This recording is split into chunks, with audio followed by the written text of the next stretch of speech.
Well, you can see we are in the cockpit today with the optical system finally installed. I don't keep it in here all the time because it is moisture sensitive and it can get a little wet in here because the cockpit is not watertight, if you can't tell. That's something maybe to work on for Talos, but anyway, encountered a slight problem. You can see when I try to do the command to start the camera system,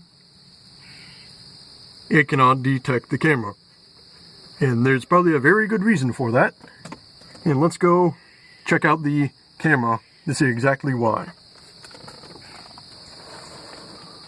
Well, you can probably see, or maybe you can't because it's kind of dark, but it's a bit of a mess in there.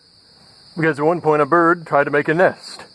So I had to evict the bird, and with the camera being exposed to the elements and stuff, I think it just died. So I'm going to need to go get another camera off Amazon, which is not too expensive, you know, like 10 bucks or so. And just let me get down the ladder and get a new camera from Amazon, and Marduk then should be good to go. So I guess that will be all for today. If you do enjoy my content, be sure to like and subscribe, and, you know, share it with others if they like weird DIY mech stuff too. So until next time, bye bye.